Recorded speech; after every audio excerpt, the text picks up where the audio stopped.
Hey everybody, Rule the Lands UK here, just getting set up, not quite live on the audio pod yet. Hope you're all well. I've got a few things to clear up, but first, Ash, how you doing, mate? I'm doing good, doing good. Obviously, people who follow me on Instagram slash have me on Facebook will have seen that yet again it was a flag football weekend, and it's the league I'm doing very well in. Another 5 sacks, which takes me up to 18 on the season. Only need 6 more to tie the single season record, 7 more to break it. 2 more game days left, so Lions, I'm expecting my call up to become Edge 2 pretty soon because you can't hold me back with these stats. First of all, thank you to Dan Pass subscribing at tier 1 for his 39th month on Twitch. Says, hope you guys are doing well, and then applauding Ash for his exploits. Many thanks, Dan. Appreciate you. And the thing I have to clear up before we go on the audio pod, an apology to issue. Specifically to Brent DeWitt and Mile Marker. As Brent has very well pointed out yesterday on our college football video last week, that I did not read out 2 super chats from 10 days ago, which is not ideal. So apologies for that. So the 2 super chats in question, Mile Marker super chatted, sent $10 and said looking forward to the Philly game, and Brent DeWitt super chatted with new great grandson Sawyer Eugene Muston, didn't cry, just popped out and said fuck the Bears. So they have now been read out, but as a forfeit, and even though I have already donated to Ranks Remembered, I have donated an additional $7.77 in the tradition, which has been laid down. I did $20 before, but I've done $7.77 as an apology. So Mile Marker and Brent, I hope you will forgive me. That has been done. Let me put up the proof, which is there, as you can see. So thanks for your donation, Ranks Remembered. So apologies to you both. That was poor form. There's an implicit thing there with, if you give a super chat, we'll read it out. That's the point of the fucking thing. So if we don't do it, it's breaking the kind of social contract we've got going here. So hopefully you'll continue to do so when you feel like it. There is no pressure to do so, obviously. But anyway, Mile Marker says silly but nice of you. Yes, but we've done much worse on theirs. I've done much worse on theirs. So, it's £5. No one's missing it. We don't have a lot to get through today. This is going to be a short show. If you have any questions at the channel, so I see it in the chat, we'll get there in plenty of time, and you'll still be back for tea. So, shall we get on with it? Yeah. Recording in progress. Welcome to another edition of the Rule the Lands UK podcast, episode 346. Get out of here! My name is Matthew Senner, alongside Ashley Soden. How you doing, man? Doing good, doing good. Obviously, as I mentioned in the pre-show, another 5 sacks in one of my flag leagues. So, I feel like my phone is getting ready to buzz with a call from the 313 to come up and be the bookends to Aidan Hutchinson, because you can't hold me back. I'm the sack master of the UK. You are the Sackmaster. We actually have a great question. I just asked a question on the pre-show. We have a great question to start off before we go into the preamble stuff. Jai Alexander's been released by the Green Bay Packers. Dan Pass asks whether he stays in the NFC North. Potentially, but it would have to, for me, I know he's been linked to the Vikings because they don't have much great corner depth right now. He's not scheme fit for them. It's a press cover free corner kind of zone kind of guy. That's why he did so well the past couple of years in that kind of scheme. They've moved to a more man heavy scheme. He's been injured, has been good for him. Maybe the Vikings do take a chance in him, but for me, it have to be the Bears, but they're not on even the top 5 contenders for him, in my opinion. If he's going anywhere, it's LA, it's Buffalo, or it's Washington. So I replied glib, saying there's a 1 in 8 chance. But then I qualified it a bit further by saying I actually don't think he's going to end up in the NFC North. At this stage of his career, and given how injury prone he's been recently, I think he should go chip chase for cheap. And so I think he should go to a team where he's going to play, but where he's got a shot. And I don't think the NFC North is the best place to do that. Frankly, you want a team who's going to be good and definitely going to get out of their division. So Buffalo seems to make a lot of sense. Rams definitely have a lot of need there. So does Seattle, low key. And the NFC West isn't much better than the NFC North, but I mean, I think that Kansas City could do with an upgrade at corner. Mm-hmm. Like, at this stage in his career, given how little he's played in the last 3 seasons or so, he should probably consider retirement. And instead of doing that, if he can sign a bargain basement deal with a team that really might give him a ring before he retires, just do it. Like, he's already sat on the couch for that long earning his money that he might as well. He doesn't need any more money, but he does kind of need a ring to solidify his legacy. Like, he doesn't want to go down remembered as a guy who couldn't make the field for half his career. He's only been around 7 seasons. Like, he spent almost half of it injured. So, anyway. Yes. Right. Let us get on with this. To start with, please do come and join the Discord channel, as someone did just a moment ago when I posted it in the YouTube and Twitch. To Eisentower, thank you for joining. And to the rest of you guys who haven't yet joined us, who've never used Discord before, perhaps, it's just a little kind of chat application, not unlike Skype as was, or like Reddit, but a bit more civilized, perhaps. It's a really cool place.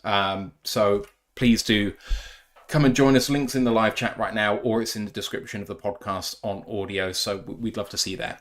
College Football Podcast, it actually made a surprise return last week with the boys breaking down loads of things, including, I think, the first-time head coaches, best edge tandems in college football, bits and pieces like that, good little tidbits. So do go and check out that show. And then there is a special coming up this Wednesday where they are going to have an expert on college football's triple option coming on. So if you have any questions about the triple option, if you enjoy that play as a thing, I urge you to go and watch the boys do that.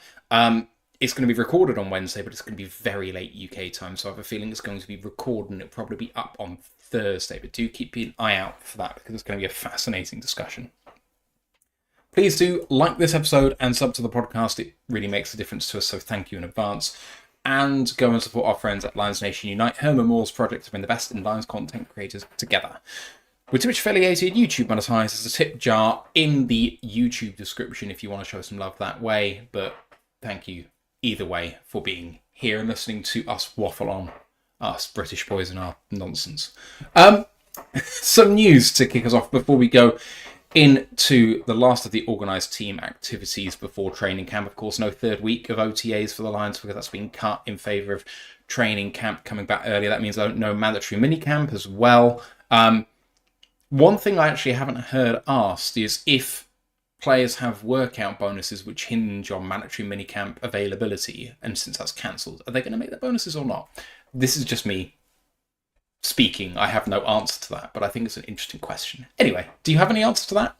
I suspect they just make their bonuses if they have no opportunity to perform. Yeah, I was about to say, based on the reputation of the team, I'm thinking 2 years ago when they basically spent the last quarter of a game force-feeding Josh Reynolds targets to get him his bonuses. I'm more than sure that if there are any players like that, they just go, yeah, we've cut it for a certain reason. You're still going to get your $60,000 workout bonus for that because it's not your fault that we've been given an extra preseason game. Like, it's the balance of everything. Extra preseason game. Don't want to give as much sort of stress on the players. So yeah, they'll still make their money, and then they can, I don't know, use it to pay their personal chef for the year, whatever they do with it. All right, some general news coming up. Motor City Dan Campbell has been honoured by Texas A&M with their Lifetime Achievement Award. He was sat down under false pretenses, shall we say, at Ford Field, where Mike Clark, his old strength coach, was sent to conduct an interview about his time with the Aggies. Instead, the screen changed to a statement that was read out by Mike Clark, I think. Or was it Dan who read it out? I can't remember which, actually. I watched it ages ago. I think it was Mike, Dan. Wasn't it? I don't know. Whatever. And then, yes. But it had obviously all his former teammates on there as well, which was kind of cool to see all these guys that Yeah. Some of whom people probably will know because obviously they made it in the league. Some who didn't, unfortunately, but were great for Texas A&M, I presume. Mm-hmm. But it's nice to see Dan get emotional because kind of get the recognition he deserves because he's usually the humble guy who passes it on to the players to other people. So it's nice to see him in the spotlight for once. I mean, it almost doesn't feel like he's old enough for it. You know, the man was still playing football 17 years ago. That means he's early 50s, late 40s, early 50s. Oh man, I shouldn't be aging. He's 49. Oh, I'm close. I was close. I'll take it. But anyway, it kind of feels like he's still got a lot of life left. So getting a Lifetime Achievement Award almost seems premature, but man, he has had a heck of a career and a heck of a coaching start. So yeah, big up Dan Campbell. Amon Russell Brown has revealed he had off-season knee surgery to clean things up. The team don't sound overly concerned. Neither does he. Feels like something preventative to ensure that he's available for the season. So nothing to be concerned about there, I don't think. Dan also revealed that Malcolm Rodriguez is likely to return from his ACL in November, just for timeline's sake. Dr. Jimmy Liao, part of the Detroit Lions podcast, also put out there that Eddie McNeil's ACL was 2 weeks later incurred than Malcolm's, so he's projected to be out until November, December time as well. Dan, in a press conference, also revealed that they knew that Frank was thinking about retirement for a while. Obviously, Frank Ragnow shockingly retired about a week ago. I say shockingly, I don't think it came as a surprise to anyone, but the timing kind of sucked. Dan said he was thinking about it for a while. There was a really good piece on Pride of Detroit about the fact that the Lions had plans for his retirement, that there was a lot of clues in the off-season that they knew what was going on when they suggested that Graham had great versatility at centre when no one was asking about whether he could play at centre, and so on and so forth. Urge you to go and read that article because it's very good. Dan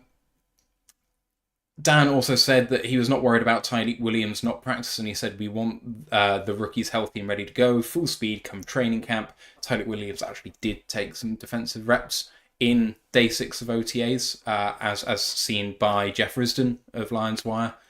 We'll talk about that shortly.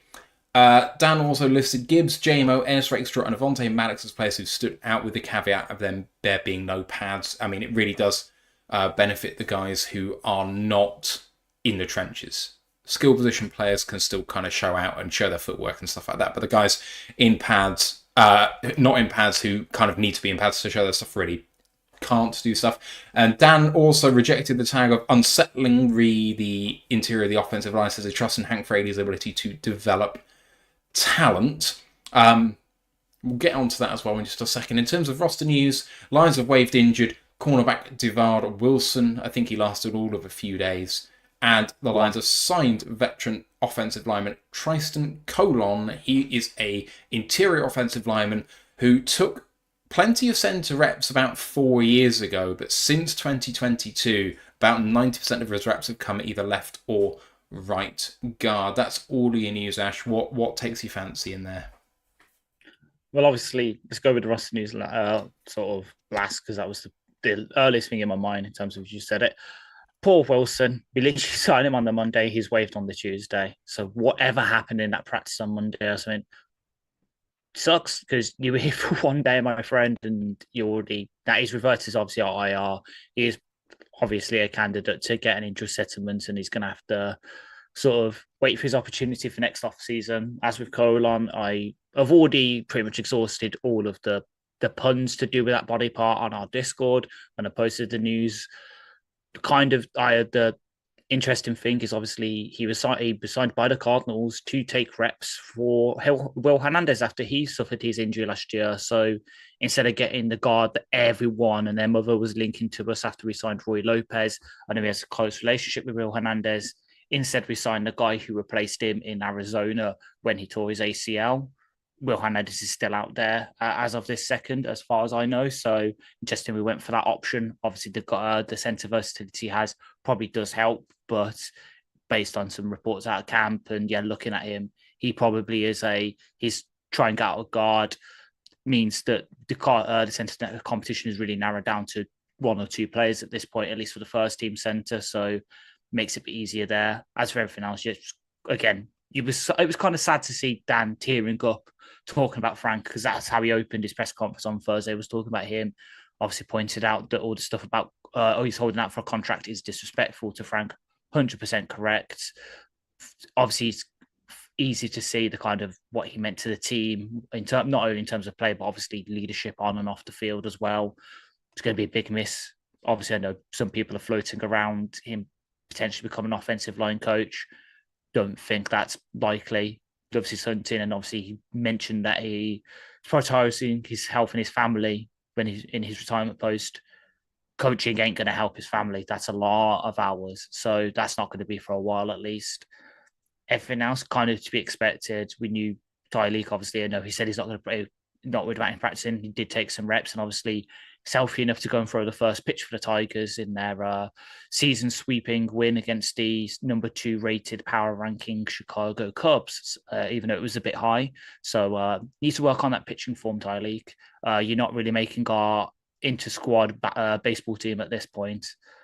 Everything else is to be expected, isn't it? So not really too many shocks in press conference.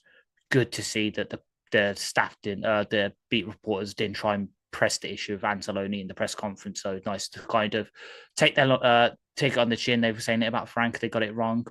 Backed off Alex. Good to see. Once burnt, twice shy. On colon, he has taken more than 320 snaps in each of the last 2 seasons for Arizona. 60 grade in 2023, 71 grade in 2024. Seems to be an above average pass blocker. The reason in the uptick in grades in 2024 was the significant increase in his run blocking, which was poor in 2023, but above average. So seems like good depth. I mean, I know Arizona weren't exactly the best offensive line last year, but they're not no-hopers. The fact that he was getting more than 300 reps in each of the last 2 seasons would say to me that he potentially might push someone like Arashika to make the roster as OL10, OL9. He's going to be in the mix, I think. He's going to push some guys like Natane Muti potentially down, which is a shame for Muti, but, you know, it is what it is. Is there anything else I want to weigh in on here? I don't think so. I was corrected by Ken in the chat saying it's Tristan, not Tristan. Apologies. TRY. Anyway, OTAs. There is a very limited amount to chat about here, but it is what we have to chat about, so we're going to do it.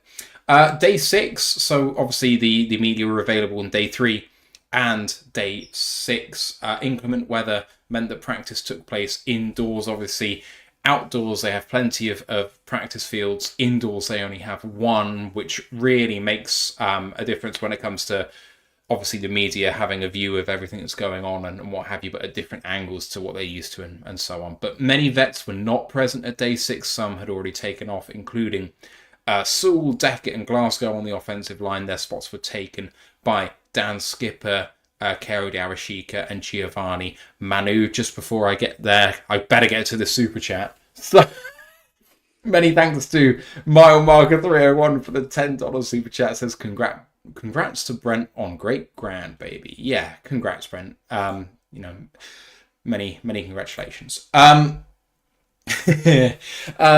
news on the offensive line. Aguaking, who everyone thought was going to be repping at centre, and you know, since Frank retired, it seemed like it was going to open the door for him to potentially make the roster. He did not take a single centre rep. That is not a good sign for his chances. He played left guard with the second team, and Colon only got walkthrough reps at this early stage. He did not get any proper reps in. Not a surprise, given that he, you know, hasn't seen anything to do with the scheme or playbook or whatever yet. So, you know, he's going to have to learn quick, but you can't do that to him too early. My comment really about this comment about Hank Fraley, and I said we come on to it later, and I think I'll stop here after I say this because I think you'll want to weigh in on my comment potentially, is that Dan Campbell said we've got one of the best in the business. Absolutely nothing to say about that. It's absolutely true when it comes to Hank in terms of offensive linemen and coaching. But he said we need to trust him to get these rookies ready because we're going to need them in terms of Miles Frazier and Tate Ratledge. It kind of feels, Ash, like the trust and faith being placed in Hank, whilst not misplaced, is a bit like throwing down the gauntlet to him. If there is anything to say about Hank, he's extremely highly regarded, but he hasn't managed to develop, with the exception of Jonah Jackson, many of our non-first rounders as offensive linemen in his Detroit Lions career. We are relying on him to do something which, not because obviously I've just highlighted one example where he has done it, but something that he has not been incredibly successful with in the past. He's great at taking these first rounders and making them Pro Bowlers and All Pros, but this feels like throwing down the gauntlet a bit. A tiny bit. I agree in terms of rookies. 100%, 100% agree. He has not had a good rep at really doing that. I'm looking at Sorsdal, Manu for now, definitely stand out. But he has got, for me, from what I've seen, especially in this regime, is he can take lower level players and make viable starters out of them. I'm thinking picking up Courier Sheikah off the scrap pile from the Philadelphia Eagles a couple of years ago. He's stuck around. Dan Skipper, he was basically seen as an afterthought at the start of this regime. Only really he was an swing tackle. He made viable starts at left guard, right guard, and left tackle during his time here. Evan Brown, when we picked him up from the Cleveland Browns, and Bruce was basically, I've covered him at the Browns, he's shit. And we turned him into such a good offensive lineman. He signed contracts with Seattle and with Arizona to play offensive line for them as a starter. He's back in Seattle now, I think, last time I looked, but he's been there. I 100% agree. He's thrown down the gauntlet in terms of the rookies now, because that's the thing with the others. At least they've been in the system for a couple of years. They know NFL stuff. But I have, maybe it might be misplaced faith that he can do it, but kind of, I know it's Ant's argument, he's been it for a while, that we haven't really given him too much, other than those first rounders, we haven't really given him too much to work with. We've even given him prime cut steak, or we've given him the bits that McDonald's turn into burger patties. There's no in between. There's no, like sort of reasonable steakhouse kind of beef we've given him. And that's what Ratledge is kind of your $15 steak, not Wagyu, not top, but good enough to really impress a lady if you want the first date. Miles Frazier is your kind of, it's gone under the radar. It's kind of like over here, a little steak. Not seen in the best regard, but you know what? It's actually really damn good quality for the price you've paid for it. That's what we're giving him now, and hopefully it can work out. I know, obviously, that sort of the Ratledge challenge has gone up with the fact that, as we'll get on to in a minute, potentially, he is very much looking like the starting centre week one. He's taken most of the centre reps. Jeremy, after the press conference on Thursday, said he's owning confidence in Ratledge being that, in terms of, not in terms of him playing the position, but in terms of the team's going to play him there. Increased 30% after the press conference. Increased to 30%. It did it. Increased by 30%. I don't think so. Right. Increased to 30%. I said his confidence that he will be the week one starter at centre is now 30%. I think was the direct quote. But I think that was from naught, so it's still an increase of 30%. It's just to 30% from zero. Yeah. Yeah, true. But like 100%. It hasn't worked out with Sorsdal, hasn't worked out with Manu, but there's enough there in terms of, as I said, Sheikah, Evan Brown, Skipper, I guess Moody in a way. There's enough there for me to say, you know what? While the hit rate's not 100%, he's batting about 50%, let's say. Giving him two swings at the bat, especially with two guys who were seen as third rounders, really good. We kind of got steals with in a way. I'm happy with that. As I mentioned earlier, Tyreek Williams did mix in some defensive reps, as did Derek Barnes in his recovery from injury. Both very, very positive signs. Obviously, the Lions have gone very slow with basically all of their rookies, with the exception of Tate Ratledge and Isaac Tesla, to be fair. Tesla hasn't practiced that much. I know there's been a couple of reps, but he's been mostly seen in street clothes on the side, unfortunately. My bad. Okay. Other pieces of news from OTAs. Aiden Hutchinson and Marcus Davenport were both taking plenty of reps edge, which is a really another positive sign, as was Jack Campbell at the mic, who apparently was being stress tested by the offense. The offense did a lot of hurry up, and Jack, as the mic, had to do a lot of play calling on the fly, and apparently that was actually looking really natural and really adept. So that's really good news. Jack was actually in front of the mic, and he highlighted Ennis Rakestraw as a player who has taken significant strides outside corner. Obviously, that matches with what Dan Campbell was saying about players who stood out. Ennis was one of those. And at outside corner too, Ash, I know we've not really talked a great deal about this, but when we drafted him, I think we discussed about the fact that will he play inside or outside, and there were some of our camp who were kind of like, we'll get cross-trained and we'll see what happens, but maybe he's better inside. And some people absolutely convinced, I think I was one of them, I can't remember, I'm pretty sure I was one of them, who were convinced he was an outside-only corner and that his skill set doesn't really match up with what you need from a nickel. And most of the time it's the other way around, right? Most people it's like, can you fit on the outside or do you have to kick inside? But I think Ennis is one of those rare players that actually has a skill set which really only favours being on the outside. So for me, this is a massive positive change for Ennis. But the fact that he's actually showing he's taking a step is great. He's healthy. And if given everything, with DJ Reed coming in and Carl Davis going out and, struggles and then improvement that Terry and Arnold showed, if we can get Ennis as a mid cornerback 3, that's a huge boon, a huge improvement, especially given, the fact that he has been cross-trained a bit, but also we need depth there and we've got some. How good is it really though? If Ennis can be that guy, second round pick, that pedigree, what he can put in there, how physical he is, this could be huge for us. Yeah, especially in the long term, because I agree. I kind of think our top 3 in terms of at least outside corners, obviously DJ, as you said, Thierry Renard, but then Amika Robertson, who kind of got put in the same sort of sphere in a way. Obviously, I know he started out as our nickel. Ennis was supposed to take over for him before he suffered that hamstring injury in warm-ups and kind of got all the setbacks, kind of pushed him into basically being inactive most of last season. But yeah, it's always good to see that getting that core depth, because God, have we seen that the past couple of years, like the first year of the regime where we got all the way down to Jerry Jacobs, a UDFA who wasn't supposed to make the roster initially, shocked everyone and suddenly became a viable kind of starting outside corner for a bit. All the injuries we had 2 seasons ago where we were given up 150 yards and a touchdown to basically every wide receiver one we faced for the last 7 weeks of the season.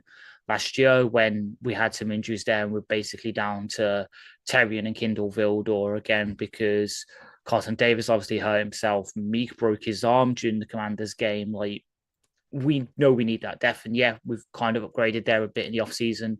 Rocky Sin, while he's a downgrade on Kindle in terms of special teams ability, bit higher of an upside in terms of playing defense, but having sort of 4 guys now you can trust and deploy everywhere, like, it is kind of an underrated aspect that I know obviously it's not his best position, but GJ Reed has got slot corner reps in his career.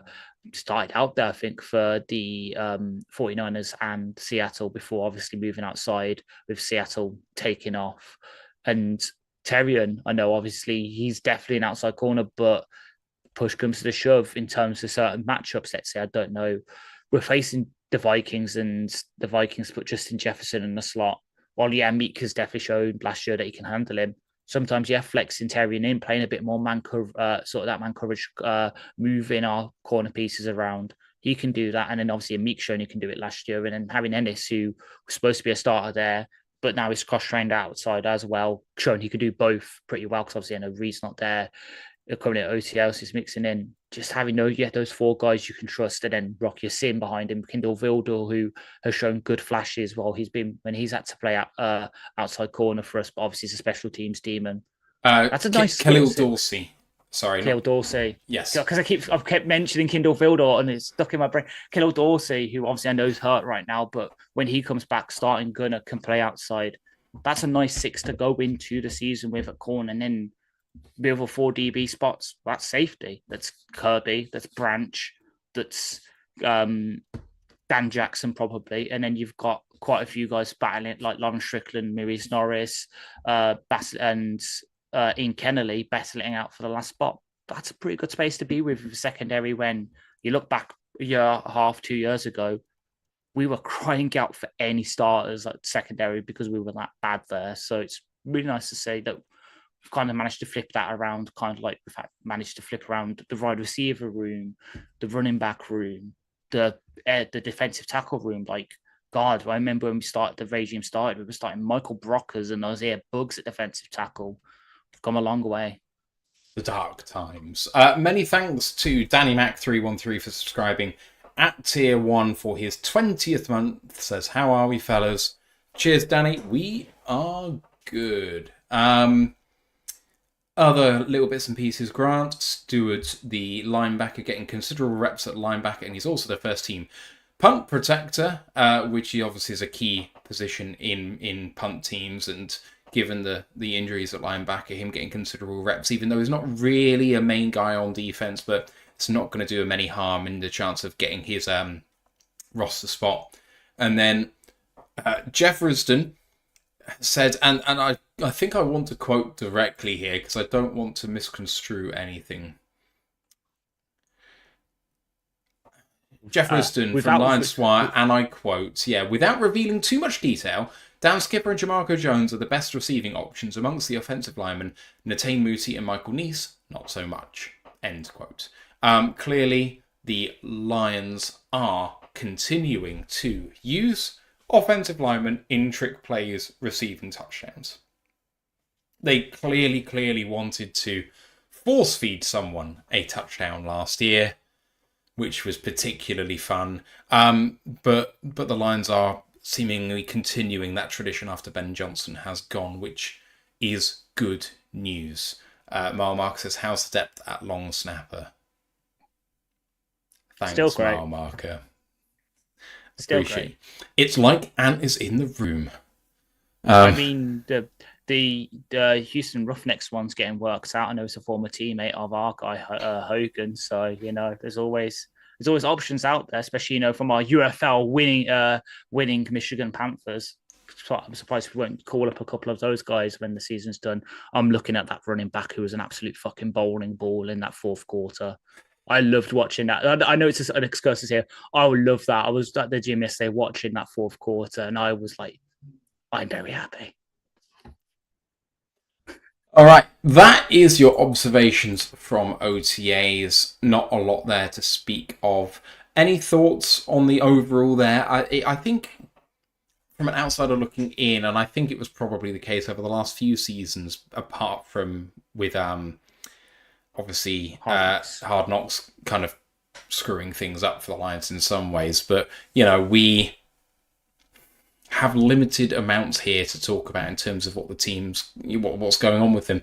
And I do think this is a growing trend with the Lions, who kind of, when they were bad, embraced transparency, especially with the media, especially with the public. And now they've kind of built that trust. They have seen the need to be so transparent decline. And whilst I get it, and it's not like they're closed off, especially compared to some teams, but it is a bit of a shame as a fan that the news coming out of Allen Park seems to have reduced. Is it just me? No, I agree. Obviously, first and foremost, the inside the dens, like we're all crying out for that, especially me, the information goblin I am. Still waiting for this year's draft episode, you little twats. But anyway, I agree. It's harder. I know, obviously, we were kind of hamstrung in a way, but obviously I know the Pride of Detroit report this week was a bit weaker than usual because obviously Jeremy was on holiday. Of course, we know that because as soon as that happened, Ragnar retires. It always seems to trigger big news.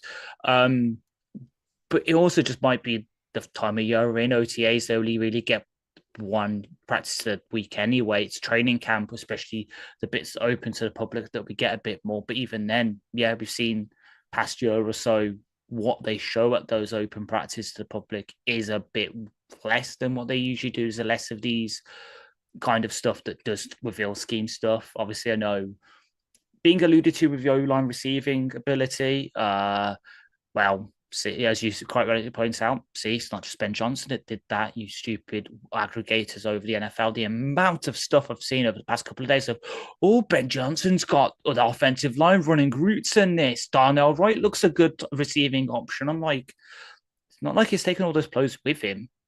You can't just suddenly say, no, I'm going to scrub your hard drives of all my plays of these. We're still going to do it. Like, scale. I know, obviously, we force-fed Skip again in the Dallas game.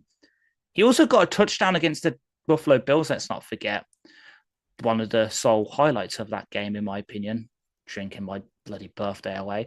But yeah, it's harder. It is definitely harder that they are restricting the amount of information that comes out. I know obviously there is stuff in the press, stuff I think is alluded to it in the latest DLP that it's written in their things, they can't reveal certain things. So it's harder to get that information out, especially if they have tightened up what people can talk about. But same time, there are ways around it. As you say, Riz alluding to, oh yeah, these offensive linemen look good receiving. Obviously, reveals to people they're doing this. Like Grant Stewart getting considerable reps at linebacker. I know he mentioned it when they had joint practice against the Colts a couple of years ago. They were even saying Stewart deserves a bigger role, just never gets it. Maybe he gets it here. I know, obviously, stuff around Alex. Stewart's a good will. He could fit in as that backup there. What does that mean for Malcolm when he comes back? There's a lot of little stuff that if you dig down to it, as you said, with Agurukun, him playing left guard with the second team, not getting his centre reps where he's supposed to be, not good news for him if they're having to try and find other spots for him. His role as the backup centre might be in question. There's a load of stuff that, yeah, if you dig down, you can see what they're trying to tell you. But yeah, it is more looking at the subtext rather than people saying, this is what we're doing. It is a lot more reading between the lines, inferences, and that than it usually was at the start of the regime a couple of years ago. All right, there are some good articles which we need to bring to your attention that have happened in the last 7 days. I've already alluded to the fact that the Lions have plans for Ragnow's retirement in the off-season. That was by Pride of Detroit. That was written by Eric Schlitt, so please go and check that out. Some good stuff. The case for Frank Ragnow in the Pride of the Lions, written by Al Carston, Ant's favourite person. That's an in joke. No. That's an in joke. No. Oh no. Do go and read Al's thing because it is worth it. I think that it would be easy for fans to on this point on Frank and Pride of the Lions. Yeah. I think it's going to be really easy for fans to fall into one camp or the other on him because in equal parts, he's easily at least the second best centre we've ever had. However, he's only played for 7 seasons. And which one of those things you value more kind of defines, I think, where you'll stand on that debate. Because if the length of time is a disqualifier for you, it doesn't really matter how good he was. And if how good he was for us is what matters, then how long he played for us kind of doesn't really matter as long as it's above some sort of baseline qualifier of, say, 3-4 seasons. So I think there's a lot of nuance to this, but in the end, I kind of fall in the side of the fact that he probably will end up in the Pride of the Lions. I wouldn't be surprised if they make him wait a little bit. 29th in team starts in team history. Under half of that that Dom Raiola has as obviously the Lions' best centre, potentially. Otherwise, they had an atrocious record whilst he was playing for the majority of his career. 3/4 of it, they were, the 0.25. Or they were batting 250 in the first 72 games of his career, which is pretty atrocious. Not his fault, obviously. But all of this nuance taken into account in this article, which everyone should read. But where do you lie on the debate, do you think? He 100% should be in it. And I've quickly looked up who's already in there. And there's I know, obviously, people might use the length of time against him, but it's not stood up against some of the other people in there. So we've got some guys who've only played 5-6 seasons for us, one of them being Doak Walker, the halfback, obviously sent his name to the best running back in college football every year. He only played from 50 to 55.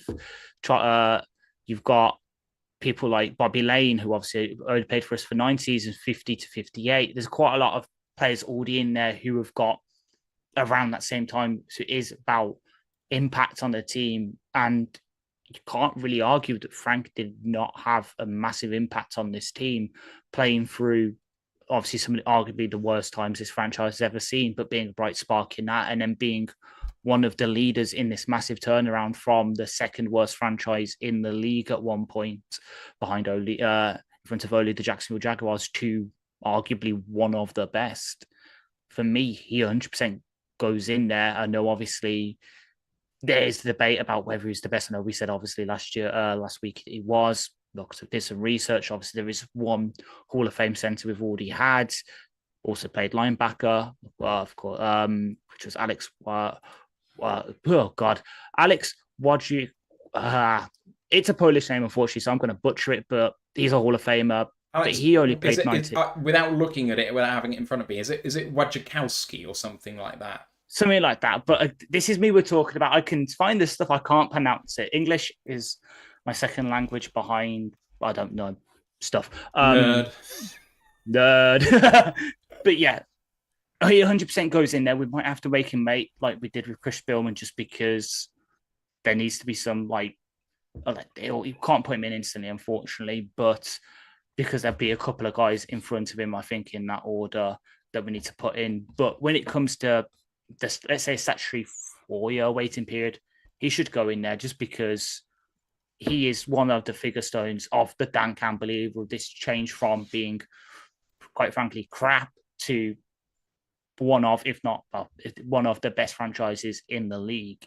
And he was there and he played through it, played through all the injuries. He epitomized what this regime was supposed to be about, this turnaround's going to be about. So, yeah, he's in there for me. Yeah, I can't disagree with that. Other articles worth your time. Lions Wire, a bit about how much guaranteed money each of our UDFAs has. That's by Billy Riquette, who is a name that I have not read out before. But Billy has done a good job just making us a brief observation on each of the players in the UDFA class, stretching from the player with the highest guaranteed money, which is, can you guess it at home? It's wide receiver, not Jackson Meeks. It is Jacoby Keeney James, who is the guy that I actually think has a very good shot to make the roster given his skill set. Jackson Meeks is second though, so $254,000 to Jacoby Keeney James. Jackson Meeks $220,000.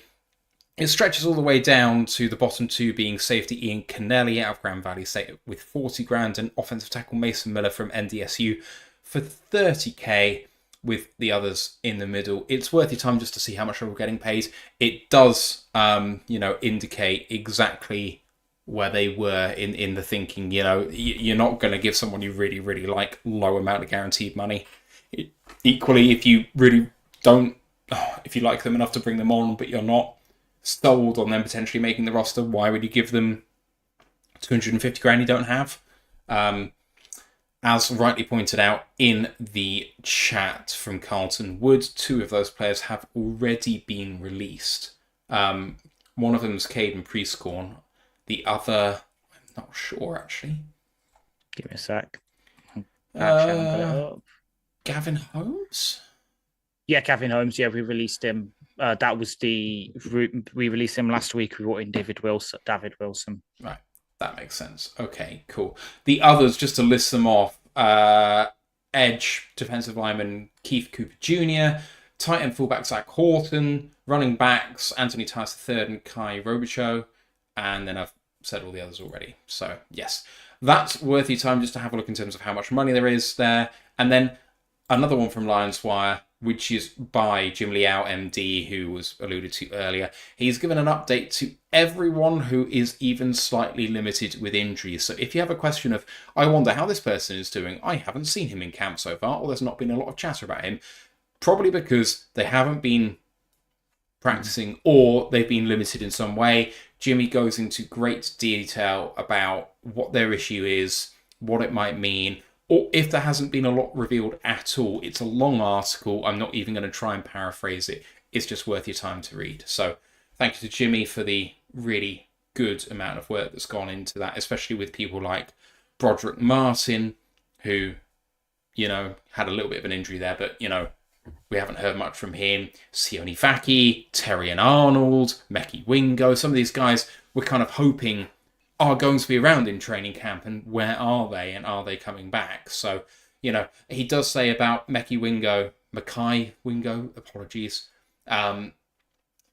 The second-year player's status for the start of training camp may be the biggest uncertainty on the team. There are nice little bits and pieces like that, so go and read that. Otherwise, I'm just going to check and see if we have any questions. In the chat alluded to a potential draft show coming up from the Lions. They've teased a draft show from last season, but they haven't dropped it, have they yet, Ash? No, because otherwise my dark circles under my eyes would be a lot greater because I would be watching that. I would stay up to 1 a.m. I don't care. They have teased it, obviously, with the sort of mean tweets thing a couple of weeks ago with Brad. It hasn't come out yet. Probably won't come out for a while. When we least expect it, they'll drop it. I know, obviously, they dropped a 5-minute thing for Frank. I think it was last Friday. Very emotional to watch. The only thing like I like to highlight is obviously for people who haven't seen the commentary on the Tigers Cubs game, shall we say, between our friend of the show, Nolan, and Colton Pouncey Athletic. Please look it up. It was so funny to watch over the weekend.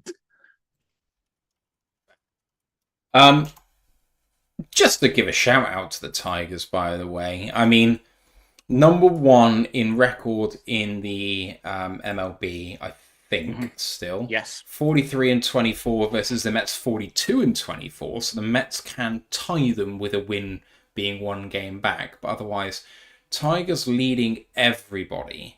They are 7 games clear in the AL Central. They are... I can't do the calculation. 4 wins up on the Yankees, but they've played 3 more games. So that's 1.5 games up. My maths is bad when it comes to this because working out games back is difficult. Give me a sec. If you want, let me just pull it up. If you go to the wild card, it'll tell you, I think. I don't know. So they are 2 games up. Is it going to say Yankees? Why isn't it loading? Give me a second.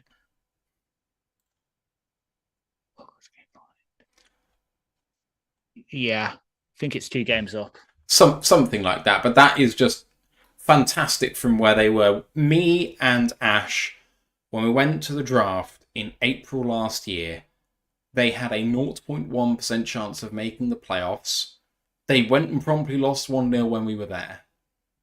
As part of a doubleheader in which I think they lost both games, but I can't remember. Yeah, they lost both against the Kansas City Royals. We were there. We stayed until the top of the 8th. Went to obviously the tailgate thing, which was great. But on the way, the Royals scored their only run of the game. It was sad. But again, as you're going to point out, the turnaround since then, like saw a tweet earlier, I'll pull it up. But the stats just of Scoob is just insane compared to the rest of the league. It is, but I mean, the fact that they are number 1 in their MLB right now, but the fact that they came back from 0.1% chance of getting into the playoffs to get in means they went on an insane run in the last 30 games of last year. So it's almost been a full season now that the Tigers have been the number 1 team in baseball. Yeah. It's fun. It's nice, especially since one of my best friends is a Yankees fan. So can we please keep the lead on them? Because I like rubbing it in his face. All right. I don't think we have any more questions. There was an observation about whether it was going to be Hendon Hooker or Kyle Allen as QB2. Frankly, TBD. We don't know. It seems like they're trying to push Hooker. If it's not Hooker, it's awful. Being 27 years old and not having taken a rep yet, he's still on the roster. He needs to be QB2. If he doesn't make QB2, Ash, if it is Kyle Allen or someone else, do you think we even carry him?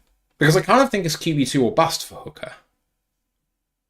At this point, yeah, at least for us, yes. I can see a team out there making that kind of, we like stuff out of him coming out of college. Let's see if we can be the ones that can crack open the egg and get the goodness out, hoping for like a Geno Smith, Baker Mayfield kind of rejuvenation. But do I think that's going to happen? I don't know. But yeah, the bad news, if it isn't Hendon, I'm really not optimistic about a backup QB situation because Kyle Allen is a good clipboard holder, probably a bit better than Tim Boyle and David Blau and that, but not a lot better. it would again mean that the margin of error at QB is very slim. If Goff goes down, it ain't good. It ain't good either way.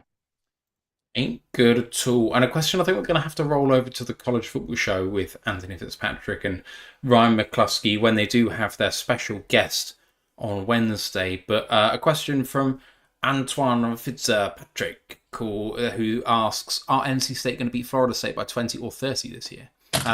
We'll roll it on. We'll roll it on to Wednesday to find out more on that point.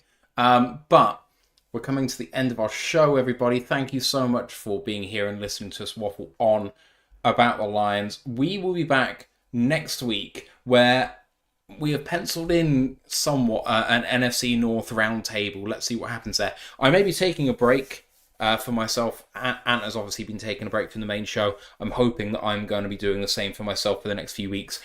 Glastonbury Festival's coming up, of course, at the end of this month, and I'm getting ready for that. If you're not aware of Glastonbury Festival, for the American friends out there, do go and look it up. It's one of the biggest music festivals in the world.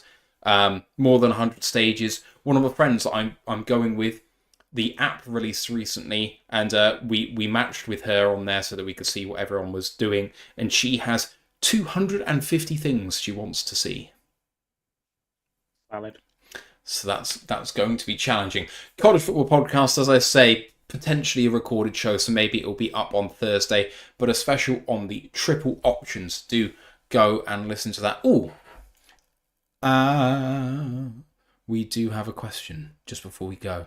Ken Sauer said, I heard Hooker had superior defense reading ability at Tennessee years ago, but have not heard that from the Lions. Has he regressed? I think for myself that the offense that Tennessee played made his reads simple, and he was good at doing the simple reads he needed to do. He was confident in what was required of him, which allowed him to throw without worrying. And I think that coming into a pro-style offense with more to worry about has meant that he has not developed as we would like. I do not think it's that he's regressed. In fact, I think he's improved. But if we ran Tennessee's offense, I think he would slip back into that very quickly and would look miles better. But I don't think the Lions would look better as a result of it. It's a nuanced question. And it kind of requires specialist knowledge and a nuanced answer, potentially from a quarterback coach. But that's where I'd live with that. Do you agree? Yeah, it's definitely more of a question for Anne to run a college show. But yeah, the system that Tennessee runs is a lot of half-field reads, one read and go kind of things. Yeah, transitioning to an NFL more pro-style offense, multiple reads. I listened to a podcast, one of my many podcasts I listened to, and it was an interview with Mike LaFleur, who is obviously Matt LaFleur's brother. He's now the OC at the Rams, but obviously was there with the Jets for a bit as well. Was also a part of the Atlanta Falcons offensive setup during the 2016 run.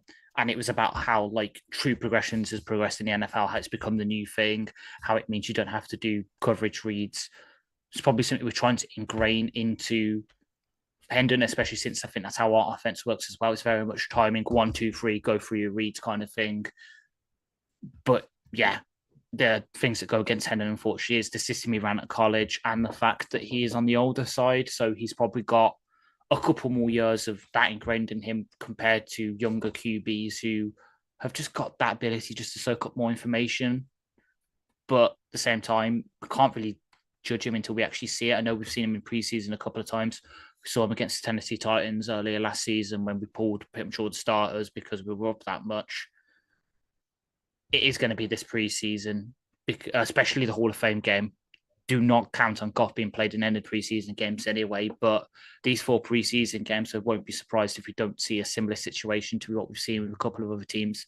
And we've seen with us in the past where it's been 1 week Hendon plays with the first string preseason team. Next week is Kyle Allen and so on. And just to get a fair reflection of them because, yeah, we haven't really seen either of them in our system, to be honest. So it's hard to judge how far he's come with true progressions, but right now, based on what he played at Tennessee and what little we've seen, it ain't there yet, unfortunately.